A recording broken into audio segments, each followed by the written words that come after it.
Good morning, afternoon, evening, wherever you reside. Welcome to a new series on Voyage Beyond Earth. This week in the news, there were a lot of stories. The most noteworthy, the pro-white supremacy, pro-Nazi, and pro-KKK march in Charlottesville, and the president coming into fire as he tries to switch from side to side. We also got leaked pictures of a 60-inch Apple OLED TV. Some say it's bogus, while others claim it's Apple's way to create hype around its product. But you are here for the weekly, unbiased and raw technology news, and that's what you're gonna get on the rebranded Voyage Beyond Earth, BeyondTech.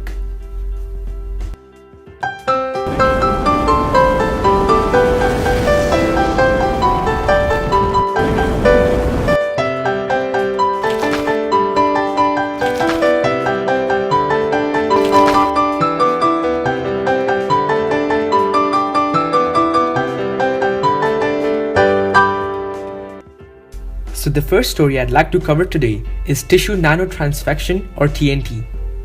This explosive new technology can convert your skin cells into other cells that your body may require, essentially giving you an endless supply of stem cells.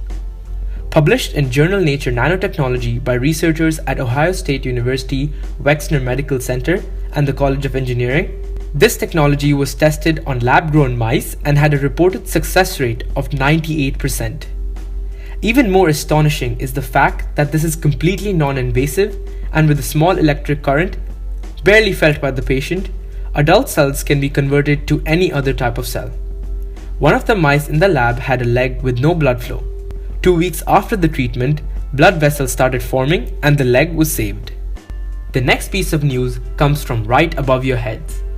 On 14th August 2017, SpaceX lifted 6,000 pounds of cargo to the International Space Station for a resupply mission that for the first time got astronauts real ice cream in space. Apart from this precious cargo, along with a bunch of other boring things like food and new equipment, there was a supercomputer.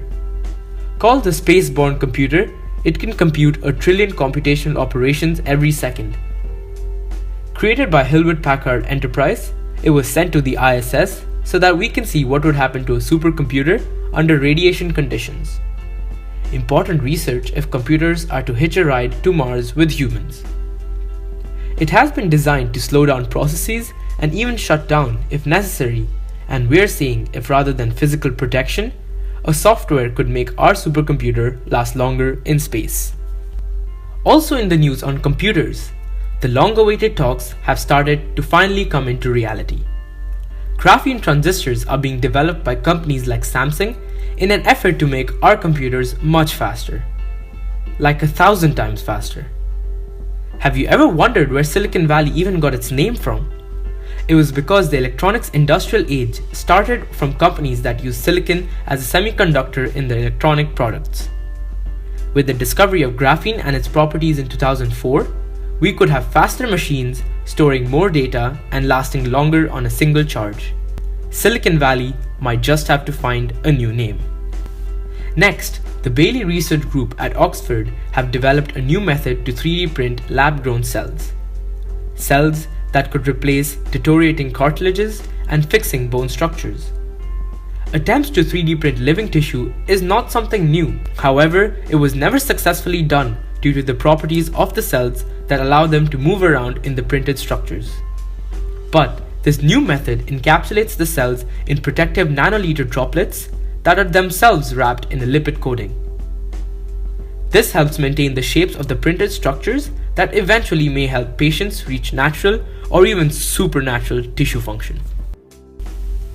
South Australia announced its plan to create the world's largest single-tower solar thermal plant that is using proprietary technology from Solar Reserve.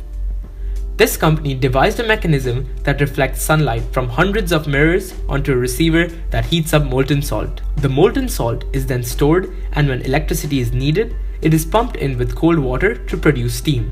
Molten salt has a high heat capacitance, and this makes it excellent for this use. Dubbed the Aurora Solar Energy Project, this 100% renewable, zero-waste plant will produce 500 gigawatt hours of electricity every year when it's completed in 2020. Can a simple change of color help reduce global warming? Los Angeles thinks so. The black asphalt that is the pavements of LA absorbs nearly 95% of sunlight, dramatically heating up the surrounding areas. A new, more lighter paint job could help dissipate heat by reducing street temperatures by nearly 12 degrees Fahrenheit. Who knew that grey would be the new green? Well, thanks for watching Tech Week. If you like this episode, please hit the like button, and if you want to see more, hit subscribe. I will see you all next week on BeyondTech. And remember, the future is now.